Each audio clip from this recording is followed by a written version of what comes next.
time for us to check back in with the family history and stories of Opal Corn Myers. If you've missed any of the previous readings, just look in the description below for a playlist. My beginnings, 1904 to 1911. The Halls, Mama's family. Papa had taken notice of a girl who occasionally visited his church there in Edwina. Now when it came to church, Papa was just like his family, there every time the doors opened. She, on the other hand, had parents who were not church-going folks. That young lady who was to become my mama was Flora Louise, the oldest child of Charity Clark Hall and Thomas Andrew Hall. She was born October 14, 1882, in Teague, North Carolina. I have tried many times to find where Teague was located, but I have found no record of such a town or community ever existing. All I know is that it was somewhere around or just beyond Waynesville. Thomas was probably born in 1862 or 63, about 1 year before the Civil War was over. He had some sisters, but I don't know who they were or their birth order. I do know that one of his sisters married one of the Vanes boys, securing herself a respectable family name. His mother was Harriet Elizabeth Simons. His father, Big John Hall, was from Edwina over in the Halltop area.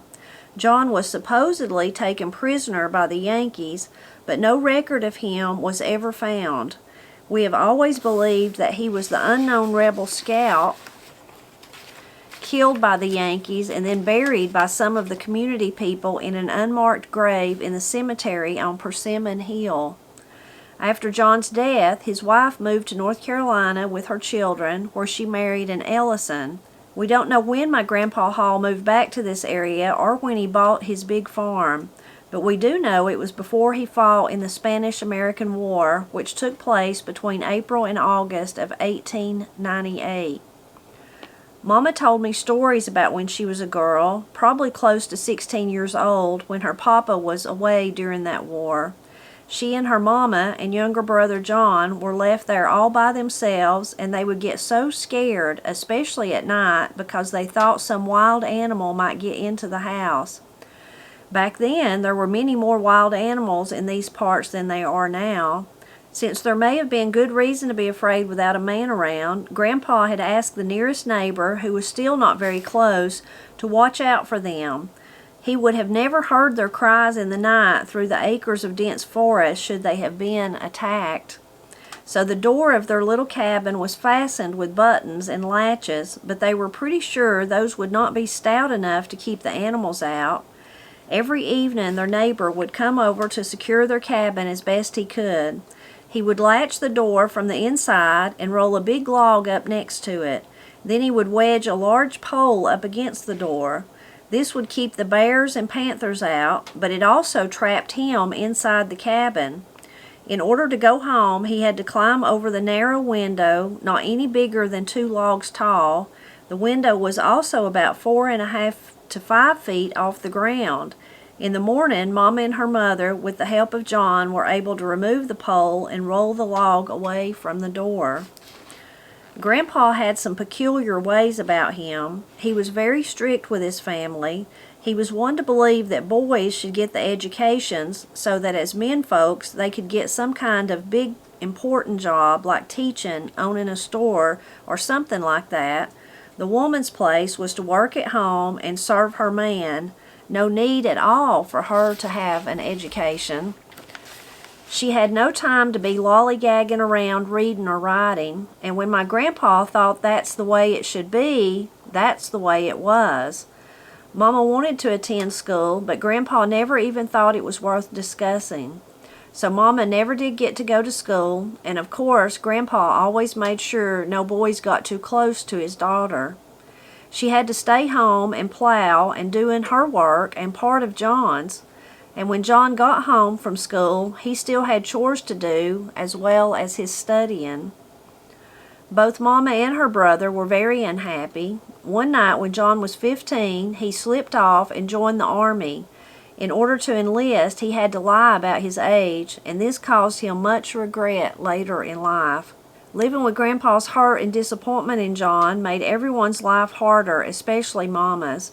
She had more chores than ever to do and very little freedom. I guess he thought she might run off too. However, despite her upbringing with parents who never stepped foot in a church, Mama was allowed to go to services if she had all of her many chores done. Papa had taken notice of Mama on her occasional visits to his church there in Edwina. Every time Mama came to church, Papa tried to sit by her and talk to her, but she shied away from his advances. Their families had lived fairly close together for a time when they were younger, and she had known who Papa was most of her life, but she was timid around boys and rarely offered more than a howdy to him. Yes, sir, Papa had for certain noticed what a fine job of growing up she had done. She was just about the prettiest thing he had ever seen. My Papa was not one to give up easily, and once he had applied his charm and sense of humor to the task, why, he could charm the hide right off a bear. Wasn't long at all until that girl's attendance improved considerably. She had fallen in love. My parents' marriage and first home. Even though Mama was 22 years old, she was not allowed to date. Since her folks never darkened the church's door, they never knew she was seeing Papa. Papa, who was nearly 25, made plans to slip off and marry Mama at the home of a friend who was a justice of the peace. On the cold morning of January 22nd in 1904, Mama dressed in layers, using all the clothes she owned, and put her coat on over them. She went out as usual to do her chores. When she had finished, she just up and left and walked all the way to Edwina from this side of Halltop with all she had on her back. With these meager possessions, she'd start housekeeping. Back then, in the early 1900s, most of the couples from around here would slip off to a justice of the peace to get married, but almost always their families knew of their plans and when it was going to happen. Aunt Martha was the only one in Papa's family to have her own real wedding, but I don't know if she was married at the mission house or at Grandma's house. Not much is known about what took place at the mission during that time. I don't know where Mama and Papa stayed until they got their house built. I don't recollect ever hearing anyone say. Papa may have already built their cabin for all I know, but I had always thought that they probably lived with his parents until spring. Winters were very cold back then, not a good time for building. That spring was also probably about the time that his parents moved over to Fairview. One thing I do know for sure, they didn't go back around her parents for weeks, maybe even months. It took Grandpa Hall a long time to get over Mama's leaving home. My Mama and Papa got a land lease from the government at $1 a year for a section of land. The wooded government land had to be cleared for building sites and fields, and the logs were used for building the cabin and outbuildings. The remaining timber was hauled to the mill and cut into floor joist flooring and maybe lumber to line the house. All the neighbors and family members would get together and have what they called a workin'. Working together, it didn't take long to clear a site for a cabin and build it. Sometimes they would put up a house in just a day or two. It would depend on how much help you could get.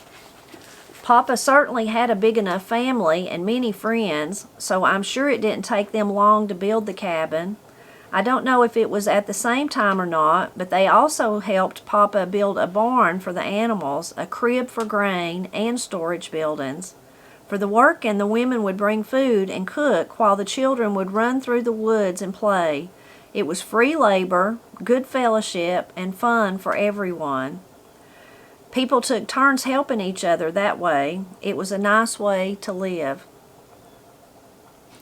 The other day, this lady was telling me about how her daddy had a working just after World War II when he built his big log house. It's that first house down at the end of the lane, and it's still in good shape. Her daddy and 2 younger brothers, along with another man and his 2 sons, built that house in no time at all. Her daddy taught those young men how to notch logs along with other skills his grandfather had taught him years before. Those same young men used the knowledge they had learned from her father, who could neither read nor write, and started a log home builder's business over at Hartford. Today, when a couple purchases a home, most likely it's equipped with a heat and furnace, electricity, running water, and indoor plumbing. When Mama and Papa first started housekeeping, and even for years after, things were completely different, especially back here in the mountains. All a cabin had was a fireplace. They had to make their own furniture. They may have had to buy pots to cook in, their eating utensils, and muslin for their mattresses and pillows. It would not be uncommon for the young bride and groom to each bring the plate, cup, fork, and knife they used at home before marrying. Grandma Corn and Papa's sisters helped Mama set up housekeeping. They were just like that, always helping someone. To make their bed mattress, Mama sewed the muslin, which they called domestic, together on 3 sides, like making a giant pillowcase. They didn't have a sewing machine, so she had to do all that stitching by hand. On the 4th side, she left an opening of about 3 feet right in the middle. Papa and Mama took the casing to the straw stack. It took 2 people to cram it just as full as they could make it, stuffing it like a huge pillow. Then they put it on the sled and brought it home. To make the bed frame, Papa went out to the woods and cut 4 posts, all close to the same size. He boxed in planks around them to make the frame. The slats went across the frame, and the straw tick mattress were placed on the slats. Mama was so proud of their little cabin. She was accustomed to hard work, and it didn't take her long to have everything just like she wanted it, with plenty of flowers and a big vegetable garden. They raised crops of corn, beans, potatoes, and a little tobacco, just enough to chew. They raised all kinds of animals too, like cows, pigs, chickens, and mules. Mama found some beautiful honeysuckle vines growing in the woods and set them out at the cabin.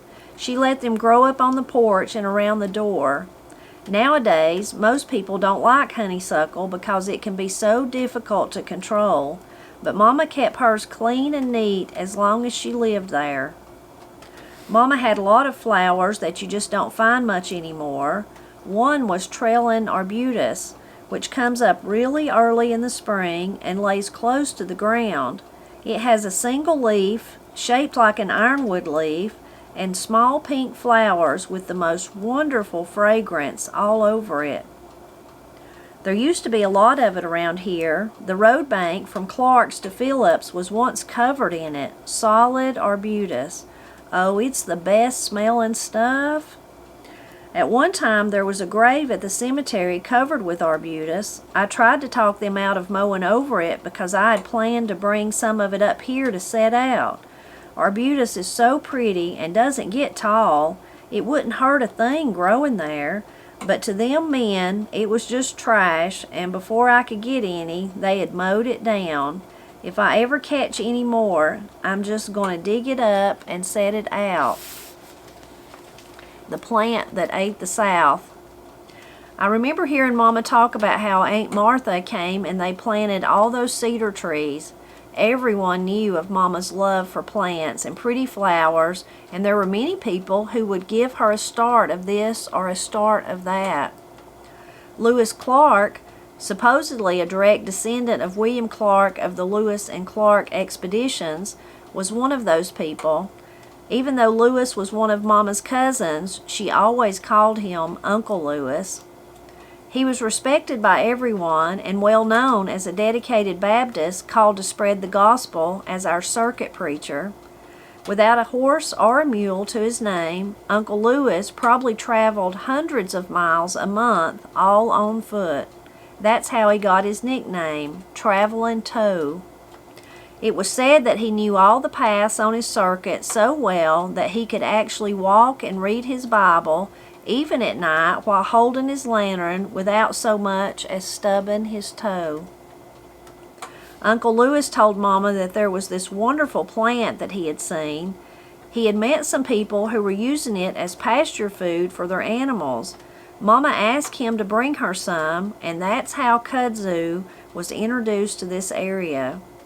No one realized at that time what an impact it would have, how it would take over the land. The plant later became known as the plant that ate the South. Mama thought it was so pretty that she planted one stalk of it on each side of the porch. Its large leaves provided some shade, and the blossoms were pretty and fragrant. She kept it trimmed and apparently had no problem controlling it. Now that kudzu grows everywhere, there is no way you can stop it. You can't even get to where that little cabin was for all the honeysuckle and kudzu vines. I guess her vines were the start of it all. I got so tickled a few years back. See, this man that once lived here wrote and asked me what I would charge to dig 100 kudzu plants for him. I wrote back and told him he could have 200 or 300 or as many as he wanted, free, if he came and dug them up himself. Why, I wouldn't dig them up for nobody. Those kudzu roots go down in the ground a couple of feet deep. I'd be glad to give that stuff away to anybody. I don't reckon that man ever came down to take that kudzu, probably for that very reason. One of the people that I let stay up at the Click House one time told me how you could cook kudzu and eat it, so I tried it. You cook it just like you cook greens, using the young tender leaves at the top of the plant. I put a mess of it in a kettle and cook it with a good deal of hog lard and a little salt until it was tender. It wasn't bad. Once I had a gang of little pups and didn't know what I could feed all those dogs. I'd heard people say they bought dog food at the store, but I'd always fed our dogs table scraps. So I cooked a kettle of kudzu and fed it to the dogs to see if they would eat it, and they certainly did. I also fed freshly cut kudzu to my 2 hogs. Every morning and every afternoon, I'd cut a big wheelbarrow full of kudzu and haul it down to the hog pen. It's funny how different things are out here in the backwoods. We always learn to improvise and make do with what we had. The Corn family. Only Winnie, Martha, Flora, and Jessie were still living at home in 1904 or 1905 when Grandma and Grandpa Corn moved into a big, long, 4-room log house just below Fairview. The others had married and moved to places of their own, but most of them stayed around fairly close. If you stand up there at Roy Dan's house and look across the branch, you'll see a white house with 1 main barn and 2 older barns on the outskirts. Grandma's house was once right there between those 2 old barns. I don't know if they intentionally moved there to be closer to the mission or not, but their house was less than a mile below the Ebenezer Mission. It was so sad to see them tear down Grandma's house. They burned all those pretty logs, just burned everything. But that place is still known as the Old Told Corn Place to this day. Grandma had been awfully strict on her girls when it came to dating. Grandpa, on the other hand, didn't pay much attention to what any of them did, except when it came to work. Work time was Grandpa's time. He told them what to do, and believe me, that's what they did. There was no foolishness about him when it came to that. You had to work, and you had to keep up with your work. Whatever you were supposed to do had better get done. Not too long after Grandma and Grandpa Corn moved down here, Aunt Winnie decided she was going to slip off and marry Johnny James, a boy she had met when they lived up around Edwina. She and Johnny continued to see each other after she moved, but not as often. It was just too far. Guess they thought getting married would solve all their problems. That's how people think when they're young.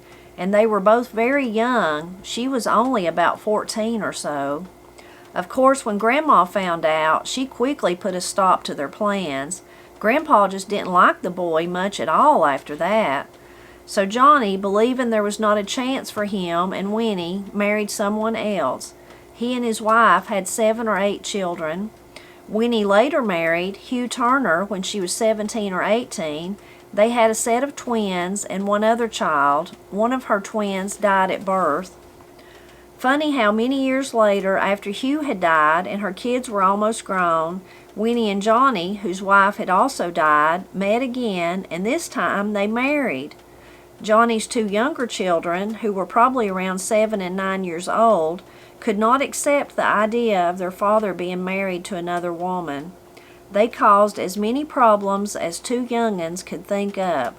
There was a picture of Johnny and his first wife hanging over their bed. Winnie took it down, and thinking that the girls would like the picture of their mother and father, she hung it in their room. They didn't do a thing but bring it back and hang it over their bed directly above Winnie's side. They did a lot of little things like that. Whenever Winnie put some of her things out around the house, like dresser scarves or doilies, the children would take them and hide them outside. Some of them she never found. They lived together for several years, and if it had been up to Johnny and Winnie, they would have stayed together. But the children never accepted her, and I guess Winnie took just as much as she could. Then finally, when Aunt Flora got sick, Johnny and Winnie separated, and she went to take care of her sister. Winnie didn't live too long after that. They never did divorce. We'll stop right there at that really kind of sad part, but just a story, part of life, the way life happens sometimes. It started out with a really way hard life sometimes. Thinking about Opal's mother, Flora Louise, she had such a hard life. And of course, even today we see people that have hard lives, and maybe their parents was tough on them and we can't fully understand why. But it sounds like her father especially just made her work so very hard, and her brother too, but especially her, and made her do all the chores, and just seems like it was really not a happy life, like Opal says. So that would have been tough. I can't imagine working like that in those days, and especially being kind of treated like you're a second-class citizen. If you watch all of mine and Matt's videos, you know, and you've heard us talk about it, how we really believe there's certainly things men have strengths in and women have strengths in, that we're, you know, there's places for both. But at the same time, like when I was growing up, it was like that in my household. But at the same time, Pap never said, you know, there's something you can't do, Tipper. You can do anything you want to do. Anything you try to do it, you probably figure out how to do it. You know, just work hard. It was his motto. But anyway, sad that Opal's mother had that hard time. Interesting that, you know, they let her go to church, which is nice, and then they didn't know that she was really dating there, probably just sitting with him, but talking there, and talking with somebody, talking with the boys, we would say, kind of courting, but courting at church. Anyway, and they didn't know that, and makes you wonder if the mother or the father, and maybe the mother couldn't do anything either, but like after the boy, her brother run off, did they not think about it? And then once she run off, like, were they just bitter the rest of their lives, or did they realize maybe we were just too hard on them? I don't know. Interesting to think about that. And then the way Opal described them slipping off to get married. Now, Granny and Pap slipped off to get married. If you've not heard that story, I'll link to Granny telling it in the description below, the video I did with her. But slip off, that's just a real common phrase that we would use all the time, whether you're talking about somebody slipping off to get married like that. Granny used to accuse Pap of slipping off, and she didn't know where he went, like when he was retired, you know, in those days, and she wanted him to sit right there with her, and he'd slip off down the holler, up in the woods, wherever, you know. And we would say that today, even if as in a situation where maybe if I'd been visiting with somebody and I said, well, I better slip on off, I got to get home, I got to do some stuff. So that's still pretty common here, but I love how she used the phrase, and I think she used it in the previous reading that we read too. I really love the workings. She talked about the workings. They was going to have a working. You still hear that some. You know, maybe they're going to have a working at church, and they're going to clean up the cemetery, or they're going to have a working and everybody's going to pitch in and they're going to paint one of the Sunday school classes or something like that. But certainly not like in these days when people would gather together and help each other build barns or build their house, or maybe gather in the crops or whatever it was, just a working. You know, maybe it was shucking corn, maybe it was breaking beans, just all different things. Going berry picking, you know, at workings together, and you'd go do that. Pap has told me lots of stories in his growing up years about workings like that, whether it was hog killing time and everybody would pitch in, maybe it was sorghum cane, they were making sorghum syrup, maybe they were gathering fodder from the cornfields for their, you know, to feed their animals during the winter. But he said those were the funnest times because, especially if it was at your house, you was getting extra help to get all that work done that normally you would have just been like Opal's mother out there doing it by yourself. So you got extra help. But he said they always just took on this air of celebration because people got to the fellowship that Opal mentioned, and there was always food. Pap said there would always be good food, and you might get to eat something you didn't usually get to eat. So he said those were just his favorite times, that air of celebration that those kind of workings took on, and then the camaraderie and the fellowship and the good food, all of it. And he said there's always, the kids playing, of course, and even some of the men playing jokes on each other and things like that. So he said those were definitely his favorite times.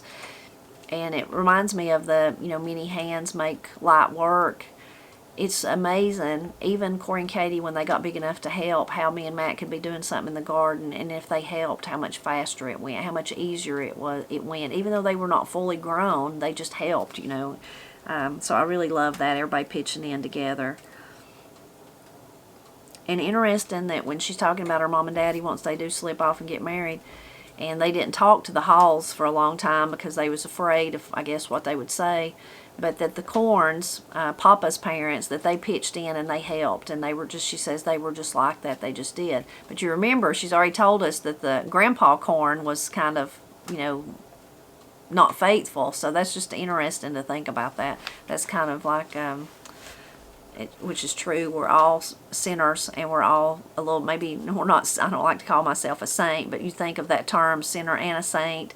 There's so many good parts about us, and then there's things that we do that are wrong as humans, so that's interesting. But the Grandpa and Grandpa Corn were the ones that pitched in and helped her family get started, her mom and daddy. And I love that image of them building the little place, and then they're working, Grandma Corn and the sisters help Opal's mother, sewing up the stuff, like the straw tick. I love all that, and how proud she was of her little cabin, and she was already used to hard work, so she just worked really hard and made it nice, and had her some flowers and a vegetable garden. Now, that straw tick that they were so proud of, in those days, that would have been, yeah, you had to have something. You think about sleeping on the hard ground or even the hard wood of a bed. But my goodness, don't that make you thankful for your modern day mattress? I'm somebody that needs a lot of sleep, so I'm blessed that I sleep very well, so I take sleep really as a real treasure in my life. And I love my mattress, and I love my pillows and my covers, and I have a heating pad, all that just sounds so much better than a straw tick. And but at that time, that was pretty good too, and they were just really proud of it. So I think that's really interesting. I love that she was happy. And the trailing arbutus, that grows wild here, and Opal done such a good job describing it. It is a tiny little flower that you wouldn't even notice. Even its leaves just kind of hug the ground, and then the little pinkish white blooms kind of grow up under and through those little furry, they're like furry little leaves that lay down, and it smells so good. When it blooms in spring of the year, you just walk through my yard and you can smell it. It's just wonderful. I love it. And it's a pretty little flower, but you just don't notice it because the blooms are real little, and then it's staying so low down to the ground, but you smell it. Like I smell it first with my nose before I ever see it when I know it's blooming. That's my first indication it's blooming. But I would love to have seen that bank that she says it was just covered. Oh, I can't imagine how good that smelled. And then the grave, of course, I'd like to have seen that too. But I think it's a plant that has medicinal properties too, but I'm not sure about what they are. But I love that part, her talking about it, because that is just one of the prettiest little wildflowers there is, especially the smell. It has a really strong, beautiful smell. Kind of the smell puts me in the mind of like the old-timey roses, that wonderful fragrance, kind of that same floral smell. And then the kudzu, of course, that her mama, because her love of wanting to grow everything, got the kudzu and the honeysuckle. Now, there's honeysuckle down at Granny and Pap's off the bank. It just come up there. It's not, they didn't plant it, but it's been a battle fighting that stuff our whole life pretty much. So you do have to keep it just a constant battle to keep it cut down. Now, when it blooms, it smells wonderful too, though, and you just walk down through there and you're just like, oh, it's lovely, you know, lovely. But that's interesting, and especially the kudzu. Now, you may live in a place where there is no kudzu. There's no kudzu right here in Wilson Holler, but certainly between here and Brasstown, there's some. You go through a place where there's kudzu growing in the trees. A lot of you may, if you've ever been through the Nantahala Gorge, you'll know you've seen it there. And there used to be some over in Pinhook. I don't know if that's still there or not. I think one time they tried to burn it out, so I don't know if it got gone or not. But it definitely is a plant that grows very, very fast, and I've never eat it like that, but I have had kudzu jelly, and it was pretty good. And then I've heard a lot of people saying, you know, goats will eat it. And then I think I've heard some people say goats wouldn't eat it, so I don't know about that. Anyway, if you live in the South, you do hear about kudzu a lot. And I've not had kudzu, but I have planted stuff before that I wished I had not planted. And every time, now nobody told her, because her and Uncle Lewis, they didn't know, they just heard about it. But the things I've planted that I kind of wished I hadn't, I had people that give it to me tell me don't. But that was at a time when I didn't have anything growing, and I was just like, I didn't listen. I didn't take their advice. I didn't heed their advice, and I planted it. One of it is monkey grass. It's pretty, but it spreads really fast, and it needs to be, to make it look nice, you've got to really trim it back and let it come back out because it gets to looking so bad. So I wish I'd never planted it. And then the other one is the little vinca, like graveyard vine, that I wish I'd never planted it. But I did, and I've still got it all around my house. It's not took over like kudzu, but it's just in places I wish it wasn't there. And then the very end of this, Winnie and Johnny, that they were in love, and then they both, because of Winnie's grandma and grandpa Corn, didn't want them to get married that young, which I don't blame them. And then they married other people, they died, and then they got back together, and then his children couldn't accept it. So that was kind of a sad ending there, sad to end on that. It's kind of a sad situation. I can understand why the little kids wouldn't have liked it, though. But that's just really sad. So I hope you enjoyed this next part that we've read today. I hope you'll enjoy the next part we're going to read next week too. Opal is just so amazing, and I'm just eternally grateful for Barbara for writing this book, for doing this labor of love. There is a place in the description below. Be sure to look. It's the first little line there where you can go and buy the book if you'd like to buy it for yourself. You can go visit. That's on Barbara's website. You can visit it and read all about her and find out more. So be sure to do that, and be sure to stop back by next Friday so we can see what happens next.